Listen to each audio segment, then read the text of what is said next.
Mrs. Zhang despised me my entire life. She resented that a hick like me could become a governor's wife alongside her son. She hated that though her son was filial, he refused to divorce me and remarry as she demanded, and she loathed my lifelong infertility, leaving the Zhou family without an heir. After her rebirth, she wasted no time in breaking off our engagement to crush her son's hopes. She schemed to marry me off to the village's crippled scholar. She waited to see me destitute and miserable. Instead, she witnessed me bestowed with a royal title and a house full of children, while her son never left that backwater village again. The Zhou family sent their proposal gifts. I sat quietly on the bed, face calm but heart in turmoil. Originally, I should have died, perished at 37. The county had endured 7 straight days of torrential rain, and my husband, as governor, was constantly overwhelmed.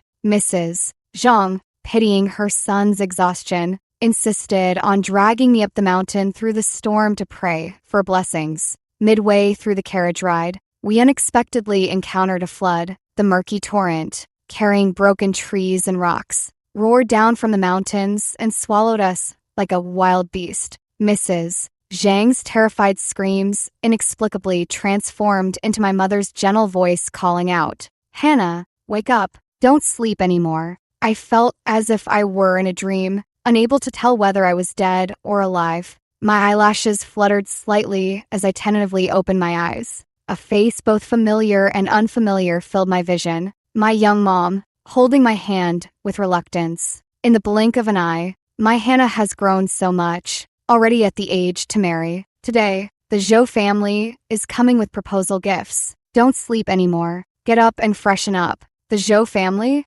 Proposal gifts? The warm cloth pressed against my face finally brought me fully awake. I couldn't tell if this was my fortune or misfortune. I had been reborn at the age of 17. Recalling my past life, I clenched the cloth tightly in my hand. Must I endure such a long and tedious life all over again? Everyone said I was the luckiest girl in all the neighboring villages. After I married Zhou Wenyuan, it was as if he had suddenly awakened to his potential. He passed the imperial exams to become a scholar in 3 years and a provincial scholar in 6. At the age of 27, he was appointed as the mayor of a prosperous region in Jiangnan. Just like that, I transformed from a peasant girl into the mayor's wife. Yet, during those enviable years, I was far from happy. Mrs. Zhang never liked me. She had raised Zhou Wenyuan alone as a widow, doting on him as if he were the apple of her eye. In her mind, her son was a celestial scholar descended from the heavens,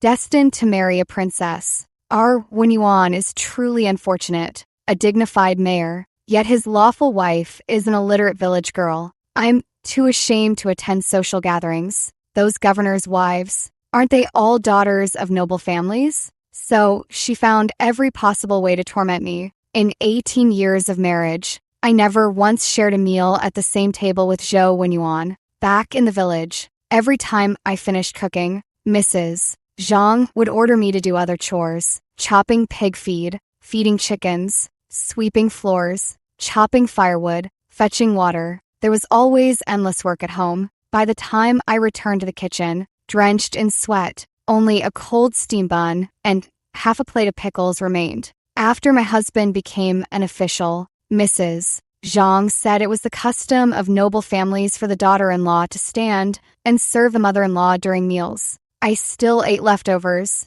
though the dishes were slightly better than in the village. When we were poor, my husband would bury himself in his studies right after meals. He never paid any attention to household matters, keeping his nose solely in his books. The house had only 3 rooms in total. One served as the main hall. One belonged to Mrs. Zhang, and the other was my husband's. But Mrs. Zhang wouldn't let me share a room with him, fearing I'd disturb his studies. She even scheduled our time together in bed, twice a month, no more, no less. In her own room, she fashioned a crude little bed, using a door plank and 2 long benches. On that creaky door plank bed, I slept for 9 long years. Over those 9 years, I lost count of how many times I got up at night to fetch her water, empty her chamber pot, massage her legs, and rub her shoulders. In winter, She'd complain of the cold and demand I heat the bed, only to wake me at midnight to put it out, saying it was too hot. In summer, she'd have me sit by her side, waving a bamboo fan to keep the mosquitoes away. One wave of the fan would last the entire night. Even after following my husband to Jiangnan, I still slept in Mrs. Zhang's room. She refused to let maids or servants attend to her, claiming they were too rough. Only I was careful enough. From the day I married Zhou Wenyuan, I never had a full night's sleep. After Zhou Wenyuan became an official, he took 2 mistresses and 3 servant concubines. The mistresses bickered and vied for his attention, leaving him too stretched to spare any time for me. Ah, Auntie Shun, wonderful news. Wonderful news. Amid the neighbors' congratulations, Uncle Zhou led his men into our courtyard, carrying 2 loads of dowry. I let my hand drop limply and closed my eyes in resignation. So be it. If I didn't marry Zhou Wenyuan, what better life could I hope for? For a village girl, having a husband who doesn't beat or scold his wife is already the greatest luck. As for labor, who doesn't work after marriage? Who doesn't endure their mother-in-law's temper? Only after becoming the mayor's wife did I learn that even wealthy girls don't live as glamorous a life as they appear. In their youth, they fight with half-sisters to help their mothers win their father's favor. Only with favor can they secure a larger dowry and a better marriage. After marriage, they battle concubines and mothers-in-law. Winning means securing more for their children. Everyone has their own struggles. In this world, it's never easy being a woman. Besides, if we rashly call off the engagement, my parents would likely drown in the villagers' gossip and scorn. So be it. At least I'm familiar with the Zhou family situation. I'll find a way to make life more comfortable for myself. I object to this marriage. A shrill female voice, panting and roaring like a thunderclap, exploded across the courtyard. That voice, Mrs. Zhang. I stood up in shock and rushed to the door in 3 quick strides. There, in the courtyard, stood Mrs. Zhang. She wore a dark blue long coat, her figure gaunt, her face pale. Despite the bitter cold, steam rose from her forehead. Clearly, she had sprinted all the way here. Teach this marriage. I won't allow it. Mrs. Zhang braced one hand against the doorframe. The other pressed her chest. Before she could even catch her breath, she was determined to publicly renounce the engagement. I refused to let Hannah marry my son. This marriage is off. My mother was known throughout the village for her gentle temper, but even she couldn't help darkening her expression now. Mrs. Zhang, what do you mean by this? Elder Zhou also frowned. Niece-in-law, breaking off an engagement is no joking matter. You must explain this clearly. Don't let a failed marriage turn into lasting enmity. Our family lived at one end of the village, while Mrs. Zhang's home was at the other. Everyone in the village knew the Zhou family was coming today with the proposal gifts. Her frantic dash toward our house had already drawn the attention of others. Now, a crowd of onlookers packed the doorway, completely blocking our courtyard gate. The matchmaker stepped forward to take Mrs. Zhang's hand, desperately signaling to her. Mrs. Zhou, what's all this commotion about? We've already completed the betrothal gifts, name inquiries, and divination rites. The children's birth charts were matched too. Master Wang from the west side of town said Hannah has the fortune of a lucky wife. Such a fine girl, pretty and hardworking. What more could you possibly want? According to our village's custom, if the man breaks off the engagement, the woman's family doesn't need to return the dowry. She turned her head and quickly glanced at the 2 loads of dowry placed in the courtyard. This dowry cost you a full 15 taels of silver. Hearing this, Mrs. Zhang's eyes darkened. She rolled her eyes, her gaze sweeping past my parents before settling on my face. When she saw me, her eyes flickered with unmistakable disdain. This look, I've seen it all my life, and I know it all too well. Mrs. Zhang had also been reborn. She slowly straightened her back, staring at me with ill intent, her lips curling into a sneer. The dowry must naturally be returned to the Zhou family. Not only must the Shen family return the dowry, but they must also compensate us 20 taels of silver. Because this little hussy Hannah Shun is no innocent maiden. Her words struck like a thunderbolt. My mother's eyes burned crimson with rage, as if she wanted to tear someone apart. Bullshit, Zhang, Guifeng. I'll rip your filthy mouth apart. 15-year-old Audie leapt up like a leopard, swinging his fists at Mrs. Zhang. How dare you slander my sister's purity?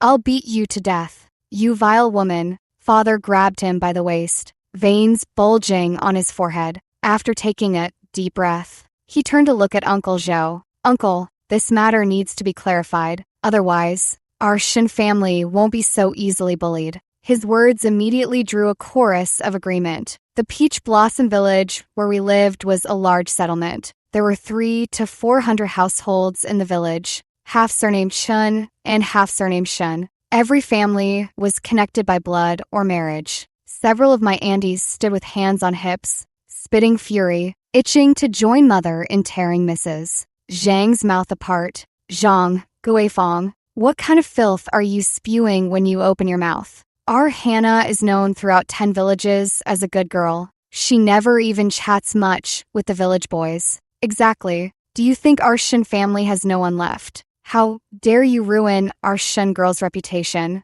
Mrs. Zhang showed no fear, standing tall and surveying the crowd with her head held high. I, Zhang Guifeng, mean every word I say. I never speak nonsense. Hannah Shun has long been carrying on with someone, and that someone is none other than our village's scholar, Jiang Yanzhou. At that time, Zhou, when Yuan was still just a student scholar. Our village has only one scholar, Jiang Yanzhou. Mentioning Jiang Yanzhou always brings sighs of pity, as people lament how fate plays cruel tricks. Like Zhou Wenyuan, he had only a widowed mother at home, but Jiang Yanzhou was a child prodigy, famous throughout the region. He began his education at 3 and could recognize 1,000 characters by 4. The White Deer Academy in the county even waived his tuition fees. The headmaster personally took him as a disciple, and everyone said Peach Blossom Village was about to produce a golden phoenix. Sadly,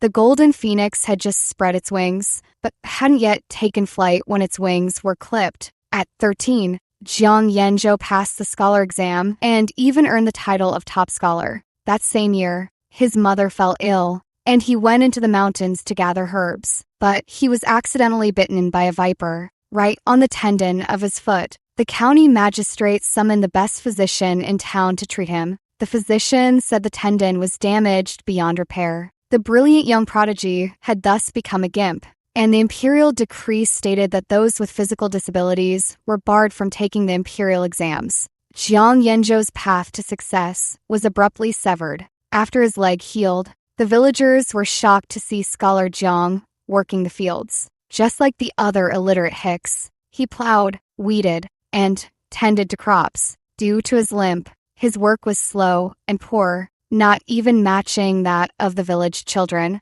Jiang Yanzhou was like a shooting star streaking across the sky of Peach Blossom Village, dazzling yet fleeting. In the end, all that remained were a few sighs. Hearing it was Scholar Jiang, my mother's anxious heart finally settled. Earlier, seeing Mrs. Zhang's confident demeanor, she had feigned anger but secretly felt uneasy. Zhang, Guifeng, have you lost your mind? That Scholar Jiang is a man of few words who never interacts with the villagers. My Hannah has never had any dealings with him. As she spoke, Mother turned her head to look at me. When she saw my deathly pale face, she staggered back 2 steps, her voice trembling. My dear, you must tell me. You don't know that Scholar Jiang, do you? I never imagined Mrs. Zhang would use this to tarnish my purity. Jiang Yanzhou and I, we know each other. His family consists only of a frail widowed mother. To save money, Jiang Yanzhou often gathers herbs in the mountains. If I recall correctly, it happened last month. It had just rained that day. I went into the hills to pick mushrooms and happened upon Jiang Yanzhou, who had accidentally fallen into the lake. As a child, I was playful and learned to swim from my father. We're from the same village. How could I stand by and watch him drown? At the time, dawn had barely broken. After pulling Jiang Yanzhou from the lake, I carried him all the way back to his home. Jiang Yanzhou said nothing more about it at the time. Later, when he heard Zhou Wenyuan lacked funds for the imperial exams in the capital, he secretly slipped me 50 taels of silver at the Zhou family home. Mrs. Zhang discovered the money, and in my youthful naivety, I confessed the whole story. Little did I expect this would earn me a prolonged scolding from her. She berated me for lacking wifely virtue, called me a loose woman, and made me kneel at home for 3 full days as punishment. Even Zhou Wenyuan gave me the cold shoulder for a long time afterward. As for the silver, Mrs. Zhang refused to return it to Jiang Yanzhou. She claimed that since I'd met Jiang Yanzhou in secret, he must have touched me improperly, having molested a Zhou family daughter-in-law. He naturally owed compensation. That little hussy Hannah sneaked into the Jiang residence behind Jiang Yanzhou's back and stayed inside for a full half-hour before emerging. I saw it with my own eyes. When Hannah came out, she was drenched, her clothes clinging to her body. Ugh, downright indecent. Once that gimp Jiang had touched and embraced her, she was no longer an innocent maiden. Our Zhou family doesn't pick up the gimp's cast-off slippers. The courtyard was deathly silent. My mother opened her mouth, her voice hoarse and dry. "You're lying. My Hannah would never do such a thing." Seeing my mother weaken, Mrs. Zhang grew even more smug. "Pah!" She spat in disgust, shooting me a disdainful glare. A man and woman pressed together back to back, all that way. No matter how you spin it, your daughter has lost her purity. I've heard people say that saving a drowning person requires mouth-to-mouth breathing. Who knows how Hannah really saved that gimp Jiang? I won't have such a tainted woman as my daughter-in-law. Mom snapped, lunging forward to grapple with Mrs. Zhang. "Shut up. Just shut up. I won't let you speak of my daughter like that." Pale-faced, I stepped forward to pull her back. "Mom, let's call off the engagement. This world is unjust to women. Reputation and chastity are shackles that bind us for life. All I did was save a man, nothing more. But others wouldn't see it that way. They'd follow Mrs. Zhang's lead, speculating with ill intentions. From today onward, rumors about me and Jiang Yanzhou would spread across every village for miles. The only way to quell these rumors would be for me to marry Jiang Yanzhou. Otherwise, my parents would be shamed because of me, and the girls in our clan would face gossip too. I couldn't become the Shen family's disgrace. Saving a life is a greater virtue than building a 7-tiered pagoda. Hannah meant well, Mrs. Zhang. Now that the engagement's off, you'd better stop your wild accusations. If I hear you spreading nonsense that tarnishes the Shen family's name, you'll answer to me, the village chief. Also a Shen, naturally sided with our family. Thanks to his insistence, Mrs. Zhang got no compensation. We returned the dowry unchanged, and Zhou Wenyuan and I each took back our promise rings. Looking at Zhou Wenyuan's tightly pressed lips, my heart ached with throbbing pain. This man before me had been my husband for a lifetime. After being betrothed at 15,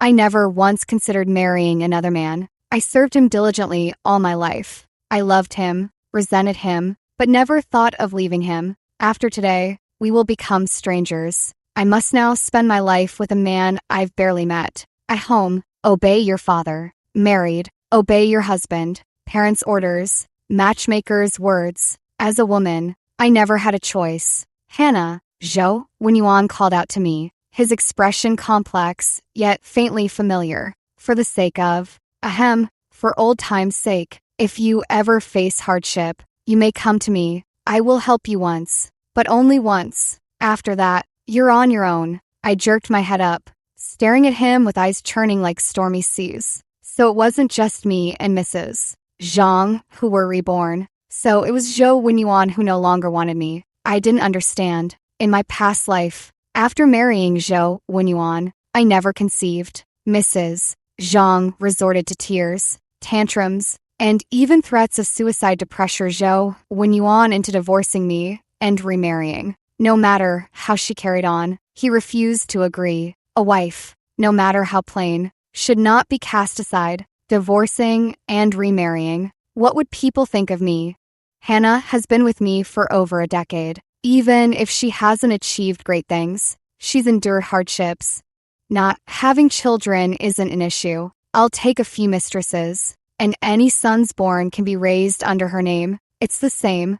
Later, Zhou Wenyuan indeed took 2 mistresses, but both mistresses bore daughters. Mrs. Zhang consulted a fortune teller, who claimed Zhou Wenyuan had taken mistresses too late. His fate for sons was before 20. After that, only daughters would come. By the time I died, Zhou Wenyuan still had no son. Mrs. Zhang hated me all the more bitterly for it. Zhou Wenyuan, why? After 20 years of marriage, he understood my gaze in an instant. Why? Why? This time, did you no longer hold firm? Zhou Wenyuan froze, his lashes fluttering as he lowered his head, avoiding my gaze. I wanted a son. That was the regret of my lifetime. But now, there's still time to make things right. His clenched hand slackened and fell limp. I couldn't quite define the emotions swirling inside me. There was a deep sense of loss. Yet, when the pain numbed me, I also felt an odd relief. Perhaps, deep down, I didn't truly wish to spend the rest of my life with Zhou Wenyuan either. If that was the case, then it was best for us to part ways peacefully. The day after the engagement was called off, Jiang Yanzhou's mom arrived at our doorstep with him in tow to propose marriage. According to local customs, proposals were usually handled by a matchmaker. Seeing the mother and son sitting stiffly with solemn expressions, my parents grew visibly uneasy. Though Zhou Wenyuan only had a widowed mother, his family was far better off than the Jiangs. Before his father passed, he had worked as a manager at a tavern in town, earning dozens of taels of silver a year. Otherwise, they couldn't have afforded his education. He lacked Jiang Yanzhou's exceptional talent. And between tuition, brushes, ink, paper, and inkstones, the annual expenses were indeed a significant burden. Later, his father encountered bandits while out purchasing ingredients with his employer. His father died, saving his employer. After his death, it was said the employer compensated their family with a full 200 taels of silver. Though Zhou Wenyuan's education had cost them dearly over the years, their family was still considered well off in our village. Not like the Jiang family, Jiang Yanzhou's mother was constantly ill, and his father had only ever been a hunter. Apart from 2 meager acres of land, they had nothing. What's more, Jiang Yanzhou had a crippled leg. In-laws, dowry. It doesn't matter if the dowry is modest. My mother interrupted Jiang Yanzhou's mother, her expression sorrowful. She's my only daughter. I just want her to be happy. I know the Jiang family circumstances. We don't care about the dowry size, as long as you treat our Hannah well in the future. Jiang Yanzhou immediately stood up, his refined face turning solemn. Miss Shin saved my life. Yanzhou vows to repay this debt with eternal gratitude. What? You'd only feed my sister grass if she married you? My younger brother burst in from outside, glaring furiously at Jiang Yanzhou. I know your family is poor, but even the poorest shouldn't eat grass. The engagement with the Jiang family ended as abruptly as a farce. The Jiang family offered 5 taels of silver as dowry, plus a 200-year-old wild ginseng. When Dad saw that ginseng, his eyes nearly popped out. Having been the mayor's wife for 9 years with Zhou Wenyuan,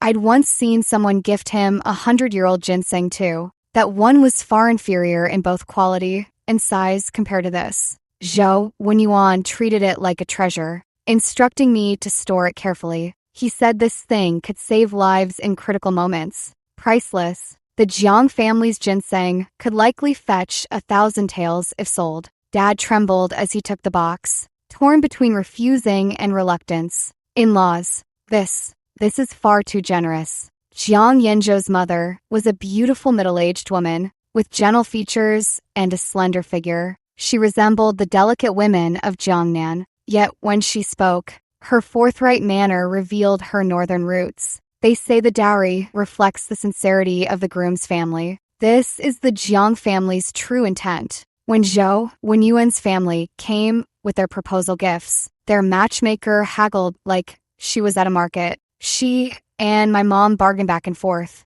Neither would yield an inch, each counting every penny. They argued like fighting cocks over squeezing out more dowry. Mom once said she wouldn't keep a single coin of the dowry. It would all go with me as bridal gifts. Bridal gifts are the bride's private property. Even in annulment, they remain hers to take. Because we demanded more dowry, Mrs. Zhang never missed a chance to scorn me after the marriage. Oh, she's no longer my mother-in-law now. Zhang Guifeng later concocted endless excuses and swindled every last bit of my bridal money within half a year. This included not only the 15 taels of silver dowry, but also an additional 15 taels in bridal gifts from my parents. It was half of our family savings. My parents loved me dearly, yet after my marriage, I rarely saw these parents who cherished me so much. Mrs. Zhang forbade me from visiting my family home. After Zhou Wenyuan passed the scholar examination, she considered herself above associating with my family. I was only allowed to visit once a year, and each visit couldn't last more than 2 hours. After marriage, Zhou Wenyuan needed to study, and Mrs. Zhang claimed poor health. The 10 acres of the Zhou family's land were all farmed by me alone. My parents and younger brother pitted me and would come help during busy farming seasons. Later, when my brother married, his wife often complained about this. Because of this, my sister-in-law didn't get along well with Mom. I once overheard her complaining behind our backs. Some scholar's wife she is. Pa just comes to mooch off our family. Every time I brought gifts back to my parents' home, I felt too embarrassed to accept them. Either a bag of rotten sweet potatoes or half a sack of wilted vegetables. Who did they think they were looking down on? All year round, they'd give my family just 2 measly vegetable leaves. Yet they had the nerve to come to our house to feast on chicken and duck, even ordering my husband and Mrs. Zhang to work at their place. Having such a sister-in-law, I must have been cursed for 8 lifetimes. After hearing this, I was so ashamed I couldn't lift my head. From then on, I stopped visiting even once a year. Going back would only make things harder for my dad and Mom. My sister-in-law wasn't wrong. The fault was mine. I was useless. My lowly status in the Zhang household dragging my parents down with me. Later, when I followed Zhou Wenyuan to Jiangnan, I didn't see my parents for many more years. Mrs. Zhang kept me under strict control, even making me wait outside when she used the outhouse. I scraped together every means possible to save a few taels of silver, sending it back to my parents through a messenger. I never found out if Dad and Mom ever received it. Snap! The crackle of the lamp wick jerked me back from my memories. Jiang Yanzhou pushed the door open, carrying a bowl of steaming hot noodles. On top lay 2 eggs fried pitch black. Hungry all day, weren't you? I stared at the bowl in surprise, feeling both amused and touched. On the night I married Zhou Wenyuan, he never once asked if I was hungry. But how did these eggs end up so burnt? Noticing my fixed gaze on the eggs, Jiang Yanzhou twitched his lips, his usually cool expression tinged with embarrassment. I made this. My cooking skills aren't great. Still, it's much better than my mother's. Now, I was genuinely shocked. Jiang Yanzhou can cook? Zhou Wenyuan never set foot in the kitchen his entire life. I still remember one time when Mrs. Zhang and I ate something bad and suffered stomachaches all night. Even then, it was me who gritted my teeth and dragged myself out of bed to cook for Zhou Wenyuan. In Peach Blossom Village, men simply don't cook. Jiang Yanzhou, he's truly peculiar. For some reason, watching Jiang Yanzhou like this, I suddenly felt a surge of anticipation for married life. Perhaps marrying Jiang Yanzhou would be more comfortable than marrying Zhou Wenyuan. Holding on to hope, I lowered my head and took a big slurp of noodles. Cough, cough, cough.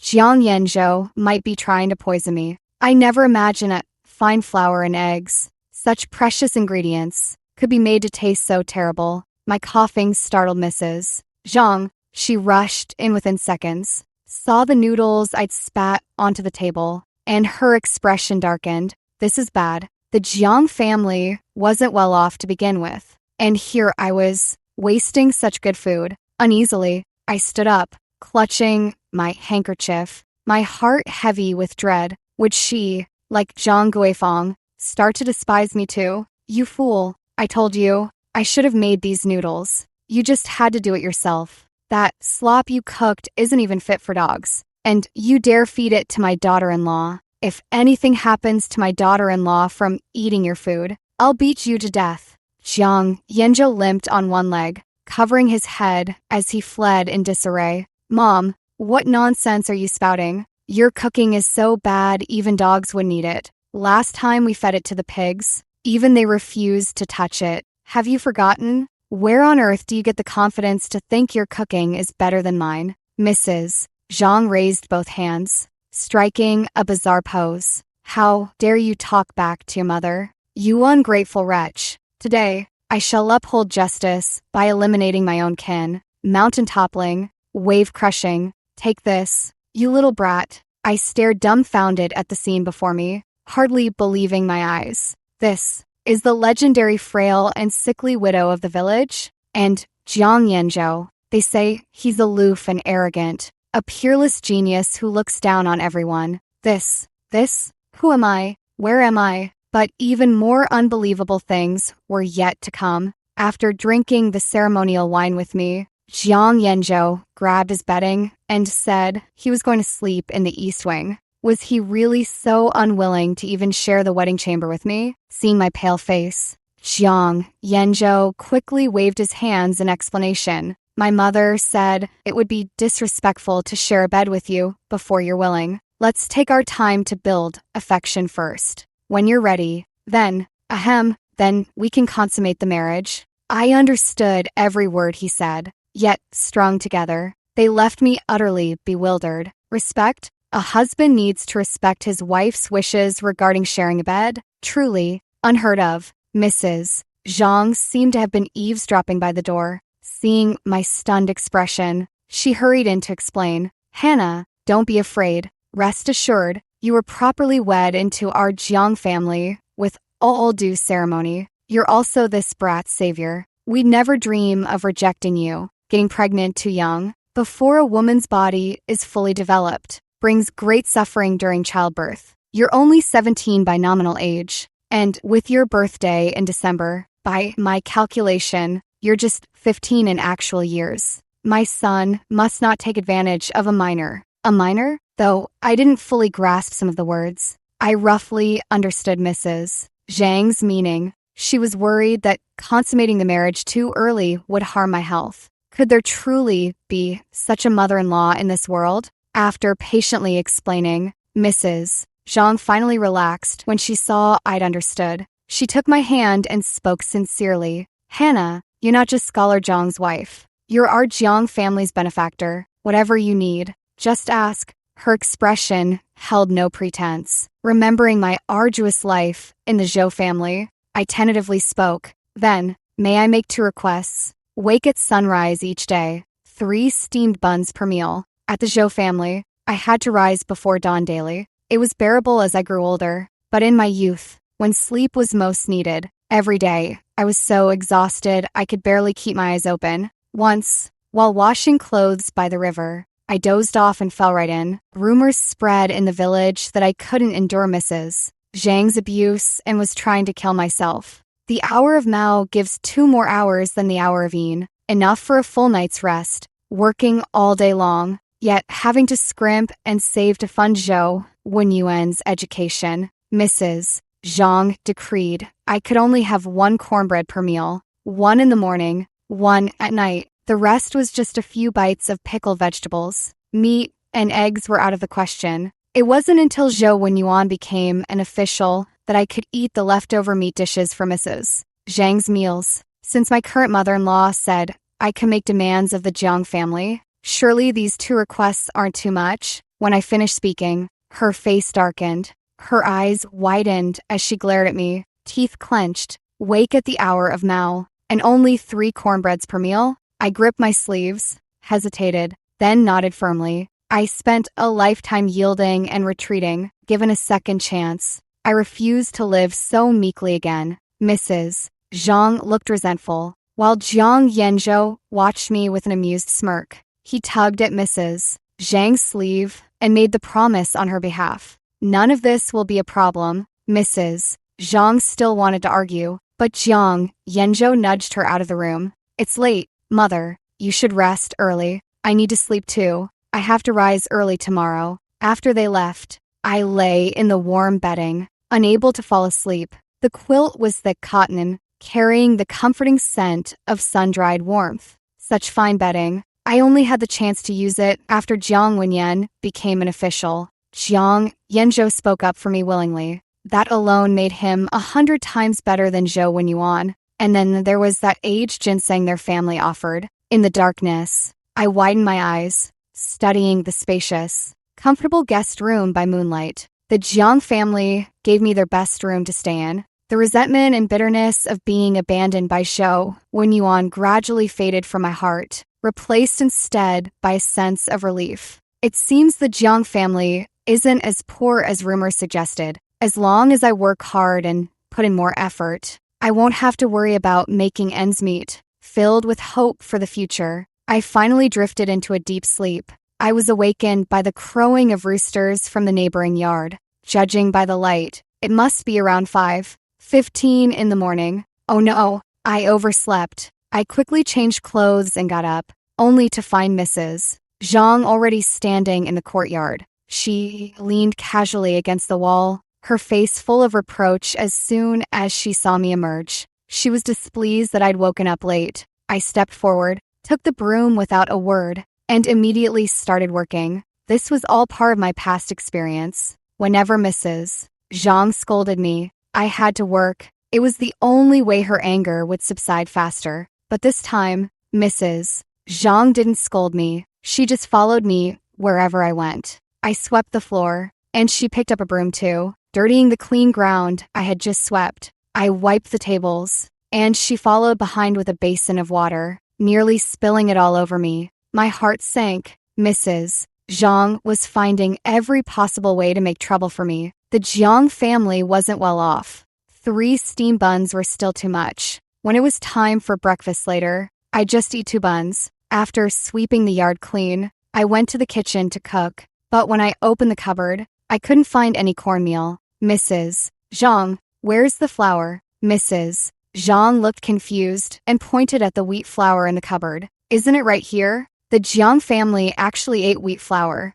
No wonder Mrs. Zhang didn't want me to have 3 buns. These weren't cornmeal buns at all, but wheat flour mantou. Eating 3 wheat flour mantou in one meal. There probably wasn't a single household in Peach Blossom Village that ate like this. I felt deeply ashamed, realizing how unreasonable my request had been to test my cooking skills. Mrs. Zhang brought out many fine ingredients: eggs, cured meat, white flour, a fresh and tender cabbage, and even half a chicken. I cooked this meal with great trepidation. With such extravagant eating, does the Jiang family not plan to make ends meet? After the dishes were served, Jiang Wenyan finally emerged from his room. His face lit up when he saw the food on the table. Mrs. Zhang was also visibly excited. Excellent. This scrambled eggs with scallions has a golden hue, and the aroma of the scallions is irresistible. Just the smell alone promises deliciousness.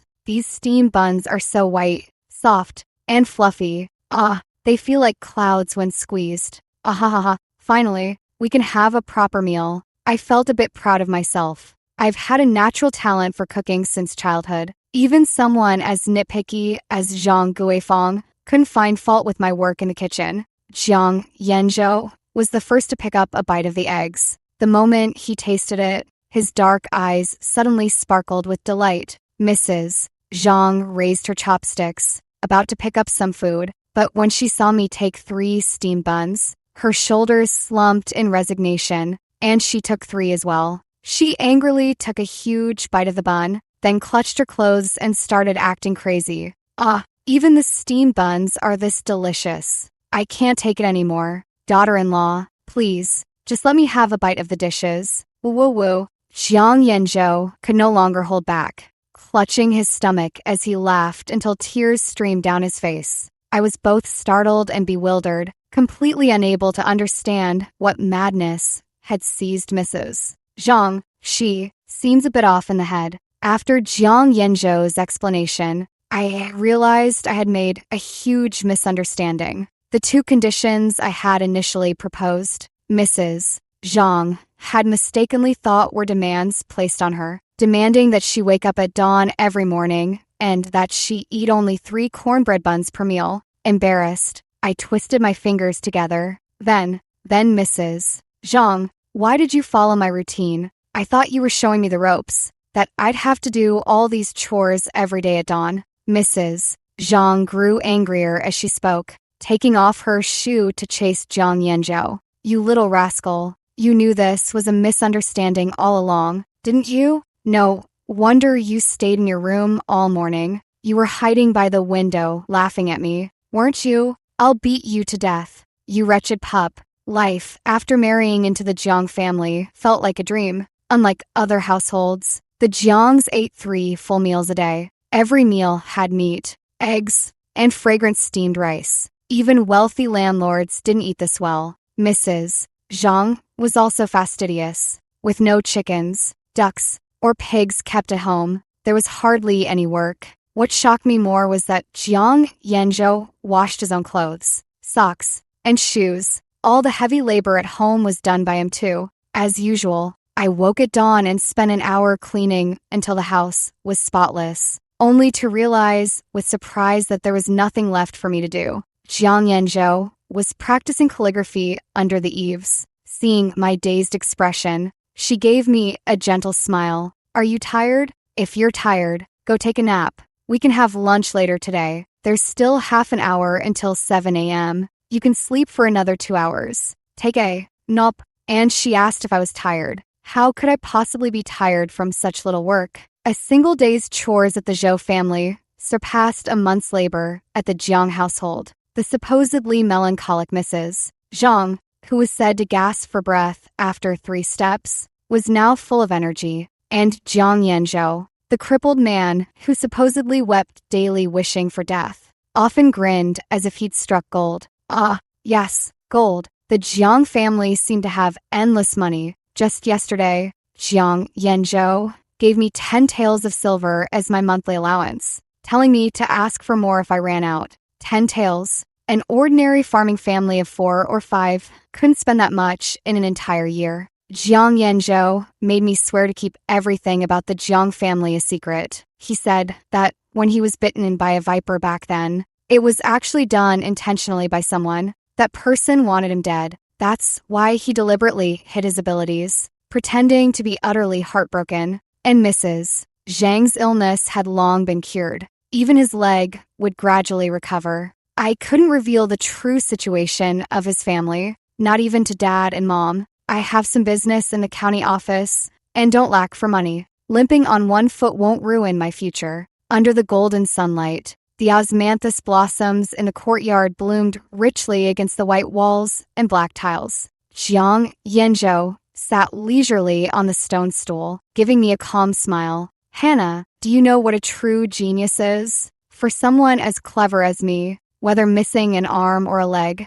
life is as easy as turning over one's hand. Mrs. Zhang lay on the bamboo chair, sunbathing, gritted her teeth, and sat up upon hearing this, then cursed under her breath as she lay back down. No matter how amazing you are, you still have to call me mother. Not jealous. Not jealous at all. I'm not the least bit jealous. I was filled with envy. How can I become smarter? By studying. Jiang Yanzhou sat up straight and looked at me seriously. Take Zhou Wenyuan, the one you were previously engaged to. Though dull by nature, he made up for it with diligence. With guidance from a renowned teacher, passing the provincial scholar exam wouldn't be impossible for him. Originally, out of respect for you, I planned to recommend him for White Deer Academy. Now, he can forget about that. Given his natural aptitude, even with another decade or so of hard work, he might barely manage to become a scholar. Jiang Yanzhou's words struck me like a thunderbolt. White Deer Academy was the finest institution in our county, renowned throughout the entire prefecture. Its headmaster was a great Confucian scholar, rumored to have been a distinguished minister of the previous dynasty. Those who studied there were either wealthy or noble. Commoners, however, had to pass extremely rigorous examinations to gain admission. In my past life, Zhou Wenyuan had failed White Deer Academy's entrance exams. After the exam, he came home and cried his heart out. Yet not long after, news came that he had been accepted. At the time, Zhang Guifeng was quite smug, saying the academy's tutors hadn't gone blind after all. They recognized Zhou Wenyuan as a reincarnated star of literature at first glance. From then on, Zhou Wenyuan smoothly passed the scholar and provincial scholar exams. Not all provincial scholars could become officials. They had to wait for vacancies. The position Zhou Wenyuan obtained was the envy of countless others. Though he was just a mayor, even the governor treated him with great respect. Zhou Wenyuan once mentioned to me that the governor had asked him to put in a good word for him before the ninth prince, as if he actually knew the ninth prince. Could it be that all of this was arranged by Jiang Yanzhou? Wait, I remember. Before retiring, the headmaster of White Deer Academy had once been the ninth prince's tutor. So in my past life, it wasn't me benefiting from Zhou Wenyuan's success, but him riding on my coattails. Then what was my lifetime of endurance and concessions for? Just my bad luck. You useless old hen that can't lay eggs. Any man who marries you is cursed. If you hadn't married my son, you'd probably still be spreading manure in the fields right now. Heaven must be blind, letting a hick like you become a governor's wife. Pa! Zhang Guifeng's endless stream of curses still seemed to echo in my ears. Hannah, Hannah, I jerked my head up, realizing the voice I'd just heard wasn't my imagination. Zhang Guifeng was really calling for me outside the courtyard gate. What does she want with me? As usual, Zhang Guifeng wore a face as dark as storm clouds, as if I owed her dozens of taels of silver. Her hair wasn't neatly combed as usual, and chicken droppings clung to her sleeves. She looked utterly disheveled. At her feet sat a large wooden basin. Piled high inside were heaps of dirty laundry. Hannah, go wash these clothes. Zhang Guifeng lifted her chin, her expression haughty. I stood there bewildered. Huh? Zhang Guifeng glared at me, her narrow eyes brimming with impatience. Didn't you hear me talking to you? Go wash these clothes by the river. Remember to use plenty of soap berries and scrub them thoroughly. After washing the clothes, come to my house to feed the pigs, sweep the yard, and cook the meal while you're at it. I studied her carefully for a moment before it dawned on me. It's hard to go from luxury back to hardship. After I married Zhou Wenyuan, Zhang Guifeng hadn't lifted a finger. Counting the years, it had been nearly 2 decades. Accustomed to the life of a wealthy lady, Zhang Guifeng would never wash clothes in freezing river water during cold weather. She probably hadn't washed a single garment since her rebirth. No wonder there was a faint sour smell coming from her. Is this Andy here to beg for food? Before I could speak, Jiang Yanzhou had already stepped forward with an earthenware bowl. Inside the bowl lay half a leftover steamed bun. He gave Mrs. Zhang a faint smile. These buns were originally meant for the dogs, but since we've crossed paths, consider them yours. Madam, no need for thanks. Uffed, I cover my mouth, unable to stifle a laugh. Mrs. Zhang's face darkened as she pointed at Jiang Yanzhou, her lips trembling, but no words coming out. After years of marriage to Zhou Wenyuan, I'd never seen anyone reduce Mrs. Zhang to such a state. Jiang Yanzhou is truly impressive, outrageous. My mother-in-law stormed over and smacked Jiang Yanzhou's back twice. Child, has all that reading ruined your eyesight? Don't you recognize Mrs. Zhou? After Hannah became engaged to the Zhou family, she often visited to help with their chores. Mrs. Zhou always claimed to treat Hannah like her own daughter. I suppose she's here now to deliver a belated dowry for her daughter. She strode forward, snatched the lone silver hairpin from Mrs. Zhang's head, then curled her lip in disdain. TSK, this hairpin is just silver-plated iron. How shabby. Zhang Guifeng could no longer restrain herself. After taking 2 deep breaths, she strode forward and snatched the hairpin from Mrs. Zhang's hands. Ugh, you jinx. You married the Zhou family's cast-off trash, and yet you dare snatch things from me. Her voice was shrill and piercing, quickly drawing the neighbors' attention. People began opening their doors to watch the commotion. Mrs.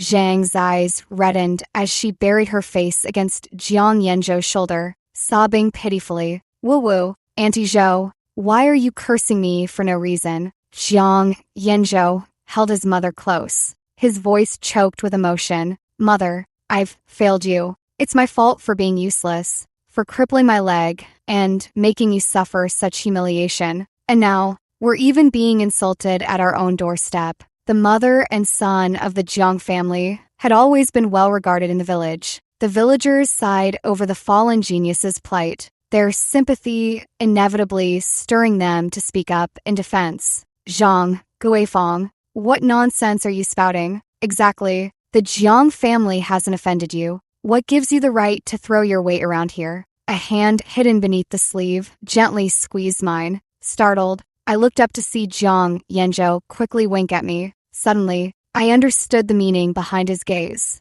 It was my fault that Mrs. Zhang and my husband got involved.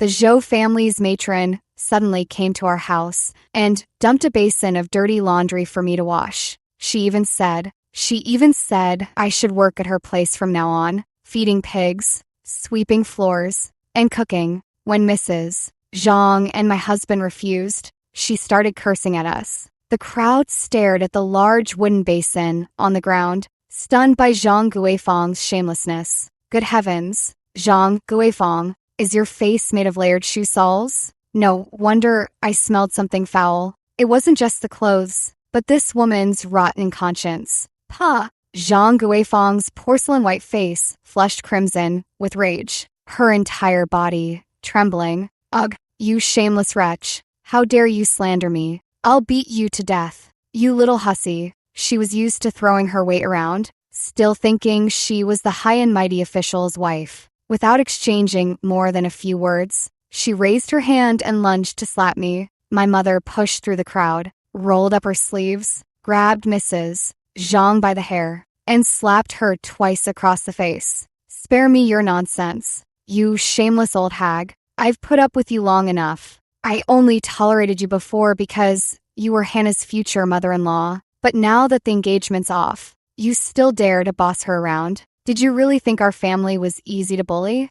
The two of them tumbled into a scuffle. I feigned concern on my face, but inwardly I was cheering. My mom was incredible. Mrs. Zhang didn't stand a chance against her. The villagers watched the spectacle for a while before a few women friendly with my mother stepped in to break it up, though clearly taking her side. In the end, it was all because Mrs. Zhang had made too many enemies over the years. She always thought her son would become the top graduate someday, looking down on everyone in the village. "My son is destined for high office. Working for him is that little wretch's good fortune. You blind hicks, just wait till my son becomes an official. I'll have every one of you thrown in jail. I'll confiscate your houses and land, making your descendants slaves for generations." At this, the villagers had enough. The fight turned into a brawl. By the time Zhou Wenyuan arrived after hearing the news, Zhang Guifeng was already beaten black and blue, half her hair torn out. Zhou Wenyuan's face was icy as he silently picked up Zhang Guifeng and strode away without a word. Before leaving, he shot Jiang Yanzhou a deep, lingering glare. The shame done to my mother is an unforgivable enmity. One day, I will repay it 100-fold. When that time comes, Brother Jiang, don't blame me for disregarding our shared village ties. Jiang Yanzhou. I watched Zhou Wenyuan's haughty departure with indescribable frustration, my emotions a tangled mess. If he knew his admission to White Deer Academy was entirely due to Jiang Yanzhou's influence, would he still be so arrogant? I remember in just a few days, it would be White Deer Academy's entrance examination. Zhou Wenyuan had memories from his past life. I wonder if he could pass. As expected, Zhou Wenyuan failed. Thinking about it, it made sense. After becoming mayor, he was too busy every day to even glance at books. After handling piles of official duties, he spent his time indulging in romantic escapades with his mistresses. Those Confucian classics in his study probably hadn't been opened in years. His essays were dull and lifeless, more befitting a middle-aged man than a young scholar. Moreover, his words carried an inexplicable arrogance, treating common folk as mere weeds. The Academy's master despised him, calling him vulgar and a disgrace to his heritage. With the master there, he could forget about ever becoming a scholar in this lifetime. Jiang Yanzhou lifted his teacup and gently blew across the surface. The emerald green tea leaves swayed before sinking slowly to the bottom of the white porcelain cup. A sudden flicker of anticipation rose in his heart. Only then did I realize that my feelings for Zhou Wenyuan were more hatred than love, and that faint trace of affection had long vanished after I married Jiang Yanzhou. Though our marriage was unconsummated, Jiang Yanzhou respected me, cared for me, and cherished me. These were things Zhou Wenyuan had never given me. And Mrs. Zhang, so, not all mothers-in-law would bully their daughters-in-law like this. It was my misfortune to marry the wrong man, bound by propriety and societal expectations for a lifetime. This time, I would watch Zhou Wenyuan and Zhang Guifeng struggle desperately at the bottom. With their memories of the past life, this suffering would be magnified infinitely. How delightful to anticipate. Zhou Wenyuan failed to enter White Deer Academy, but remained unruffled. According to his past life's memories, he would be exceptionally admitted a few days after the results were posted. When I carried 2 cuts of meat to my parents' home, I ran into him waiting at the village entrance. I walked past him without a glance, but he called out to stop me. I don't like Jiang Yanzhou. You should annul your marriage with him. Me.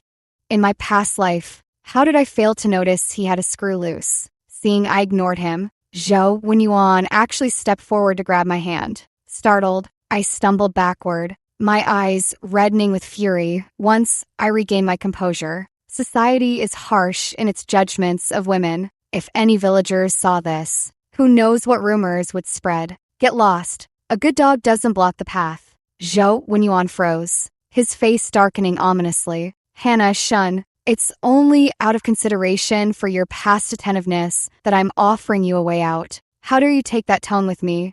I halted and raised my head, fixing Zhou Wenyuan with a steady gaze. This refined face had once haunted my days and nights, leaving me torn between hatred and longing. Now, it only filled me with revulsion. Zhou Wenyuan, in this life, I only wish to be strangers. If you harass me again, I'll report your misconduct to the village elder. Zhou Wenyuan was stung by my look of disgust, his fury rising as he snarled. Fine, since it's come to this. Don't blame me for being ruthless. Let me make this clear. I won't let Jiang Yanzhou off in the future. Since you refuse an annulment, you can go to hell with him. His answer came in the form of a clump of mud and rocks hurled at him. I bent down, scooped up mud and broken stones, and flung them at him while shouting, "Help! Someone! Assault!" The old me would never have dared to do this. Once rumors spread, it's always the woman who suffers.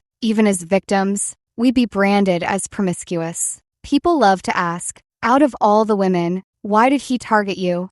As if being assaulted or violated were somehow our fault. I once asked Mrs. Zhang what to do in such situations. She said, to hell with propriety and society's rules.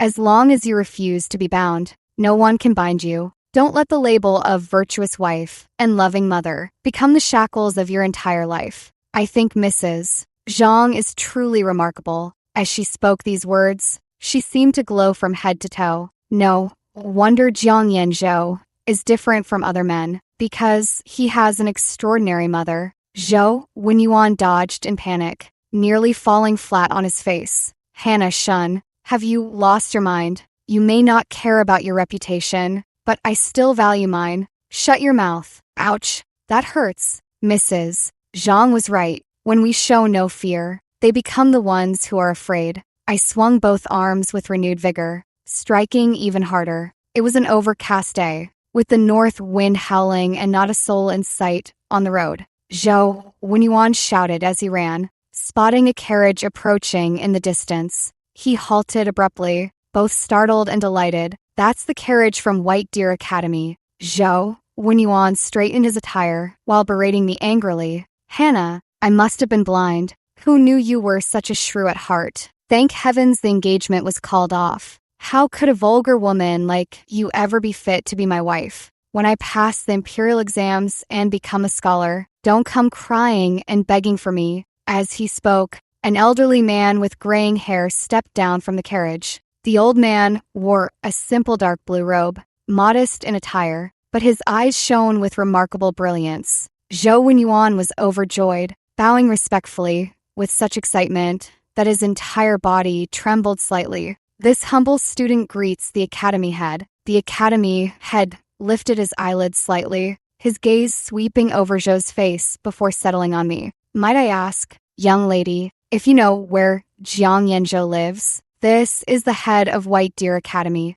a renowned Confucian scholar of our dynasty. Blushing, I bowed with a flutter of excitement. Greetings, master. Jiang Yanzhou is my husband. The academy head paused in surprise, then broke into a radiant smile. Good girl, so you're that rascal's wife.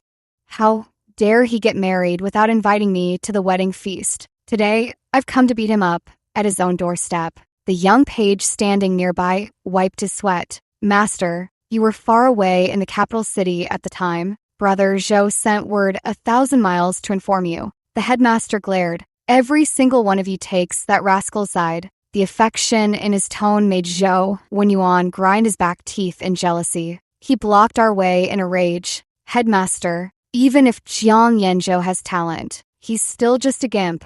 I've studied diligently for years. My talent is no less than his. The headmaster did something completely unexpected. He kicked Zhou Wenyuan over and rained down fists the size of clay pots upon him like a storm. You're the gimp. I'll beat you into a gimp if you don't believe me. The page hugged his arms, grinning with schadenfreude. Serves him right. Everyone knows the master dotes on Brother Zhou most. When I brought the academy head home with me, I was still in a daze. The legendary great scholar, so virtuous and refined, actually hit someone? Yanzhou. I've found the retired former chief diagnostician of the royal physicians. Royal physician Zhang, you've rested as a hidden dragon for too long. It's time to soar as a dragon in the sky. Jiang Yanzhou lounged inelegantly on the couch, while the academy head sat beside him pouring tea. Watching them, one would think he was a master and the academy head his student. Suddenly, I remembered something Zhou Wenyuan had mentioned in my past life, about the ninth prince having a wheelchair-bound advisor. Rumor had it the ninth prince followed his counsel absolutely, making him the prince's most trusted confidant. Later, when the emperor fell gravely ill, the ninth prince governed as regent. That advisor then became the very figure all court officials sought to curry favor with. Petty officials like Zhou Wenyuan weren't even qualified to meet his gatekeeper. Could that advisor possibly have been Jiang Yanzhou? But how did he end up in a wheelchair? Did his foot injury worsen later on? At that moment, I never could have dreamed. In my past life, Jiang Yanzhou used a wheelchair simply because he was too lazy to walk. After the headmaster left, Jiang Yanzhou stood alone in the courtyard for a long time, until the sky darkened, and a bright moon slowly rose from the horizon. Only then did Jiang Yanzhou break off a withered branch from the osmanthus tree and hand it to me with a smile. My dear, by the time the osmanthus blooms next year, you will be a noble woman. I stared blankly at his handsome, pale face under the moonlight, hearing my own thunderous heartbeat. That year in Peach Blossom Village, many significant events took place. Jiang Yanzhou's legs healed. After passing the provincial scholar exams, Jiang Yanzhou went on to become an imperial scholar and even achieve the title of top graduate. He was the first top graduate from our county. And what about Zhou Wenyuan? He remained just a student scholar. When the Yamen runners came to the village to deliver the good news, the elder was so excited he nearly fainted. Zhang Guifang stepped forward with a stiff face and grabbed the Yamen runner. You've made a mistake. My Wenyuan is the real top graduate. He's a celestial star descended to Earth. There must be some mistake. Hearing this, the bailiff immediately slapped her across the face without hesitation. How dare you? You dare disrespect the imperial court. The elder snapped back to reality, his aged face turning deathly pale. And my lord, she's just the village madwoman. Her son failed the scholar exams, and she lost her mind. Please don't take her words seriously. My lord, her son's a madman too. Yes, it's hereditary madness in their family. And so, Zhou Wenyuan was branded a madman. One person cannot stand against an entire clan. If the whole village calls him mad, then mad he is. A madman has no right to sit for the imperial exams. Preparing to move to the capital city kept me extremely busy. Yet news of Zhou Wenyuan still reached me. The elder had ordered him confined to his home, forbidden from leaving the village. Zhang Guifang refused to accept this. She sneaked to the county town one midnight and waited by the city gates until dawn. The next day, as soon as the city gates opened, she rushed to the mayor's office to plead her case. She claimed Jiang Yanzhou had stolen her son's title as the top graduate. Zhang Guifang was carried back home. After receiving 30 solid strikes of the rod, she was left half dead. They say she developed a high fever that very night, burning for 3 full days. Once the fever broke, her feigned madness had turned real. Hannah Shun, you little wretch, hurry up and attend to my washing. One day, while I was washing clothes by the river, I was startled by Zhang Guifang suddenly darting out at me. She reeked of a foul stench, her hair a tangled mess like a bird's nest, her eyes fixed on me with an eerie, unsettling stare. Zhang Guifang was truly mad, but Zhou Wenyuan remained unscathed. It seemed he hadn't lifted a finger to care for his own mother. I couldn't be bothered to argue with a madwoman, so I picked up the wash basin and turned to leave. But Zhang Guifang wouldn't relent. Lunging at me to strike, I grabbed the washing paddle and struck her fiercely a few times until she fled, wailing and crying. She cried and cursed, swearing to make Zhou Wenyuan divorce me. From then on, the Zhou family's courtyard was locked up. Villagers said Zhou Wenyuan spent his days in bed, barely conscious, but at night, his wailing could be heard echoing through the courtyard. He wept for his misfortunes, for being ruined by his mother, and most of all, for being reborn into this life. This time, he lost not just his son and official rank, but also his dignity and freedom. Serves him right. On the day I left the capital city, heavy snow fell like goose feathers. Wrapped in thick cotton robes, I made a point to glance at the Zhou residence. Zhou Wenyuan, I'm going to the capital city. My husband secured me a 6th rank royal title. Wasn't your mayoral post only 7th rank back then? A mud-caked hand suddenly thrust through the chained gate's gap. Hannah, I beg you, tell Jiang Yanzhou to spare me. I don't want office or scholarly honors anymore. Just to live, please. I beg you, let him spare me. Don't let the villagers lock me up again. I shook my head with a faint smile. It's not that my husband refuses to spare you. It's that I won't let you go. Mrs. Zhang always says that true happiness lies in repaying grievances in kind, being such a virtuous wife. I naturally must heed her words. The howling north wind swallowed Zhou Wenyuan's cries whole. Faint fragments reached us. Regret, despair, wishing for death. Before our carriage had gone far, thick plumes of smoke rose from the village in the distance. Zhou Wenyuan had set his own house ablaze, burning himself and his deranged mother alive. When the villagers rushed to extinguish the flames, he stood amidst the fire, laughing madly. I'm going back. Death will take me back. This time, I'll become the top graduate. Ha ha ha ha. I'll bring glory to my ancestors and father 10 sons. The villagers watched, sighing in pity. Alas, all that studying drove him mad. Is that a book just anyone can read? Without the brains for it, forcing yourself will only drive you mad. Ah, what a pity. The elder stood with a darkened expression, hands clasped behind his back. Bury them in some wasteland. Our clan cannot have a madman. Remove both mother and son from the family records. The snow fell heavier now, leaving behind a pristine white expanse, utterly cleansed. Extra story 1. Hannah was pregnant. Her pregnancy was smooth, with no adverse symptoms. The one with symptoms was my foolish son. He vomited everything he ate. You'd think he was the pregnant one. The royal physicians took turns examining him, but found nothing amiss. Only I knew it was his overwhelming love for his wife. Counting the years, I've been transmigrated here for over 2 decades now. Back then, I was brimming with ambition, convinced I was the heroine of a farming novel, ready to conquer the world. Alas, I'd forgotten I was just a useless college graduate. a humanities major, no less, specializing in English. Can't cook, can't invent, only remember a line or two of ancient poetry. Ah, truly, a scholar is good for nothing. Luckily, the original owner left me a son, and a remarkably clever one at that. My good boy studies, learns to read, grows up steadily, no worries for me at all, except for one thing. He's smitten with that pretty village girl, Hannah, extra too. Though Hannah was a country girl, she was strikingly beautiful, big eyes, a delicate face, and fair skin that set her apart from the other villagers. It's my fault. After all this time, I still haven't fully adapted to ancient customs. Must I endure such a long and tedious life all over again? I didn't even realize that at 14 or 15, she was already of marriageable age. After Hannah got engaged, my son was downcast for a long while. He said that Zhou Wenyuan was cold-hearted and no good for her. To ensure Hannah's lifelong happiness, he resolved to strive hard and climb to a high position. That way, Zhou Wenyuan would treat her better. Out of respect for his influence, I stared at him in stunned silence, finally realizing one thing.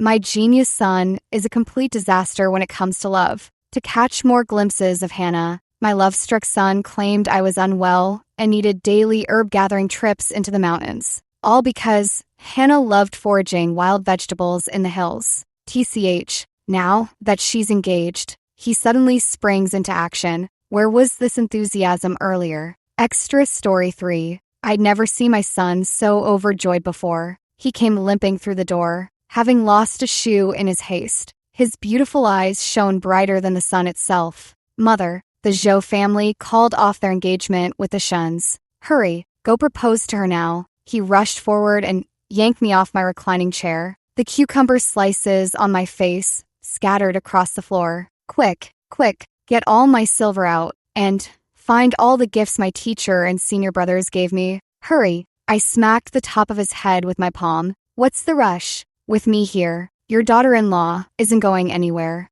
Let's go. It's time to get our son a wife.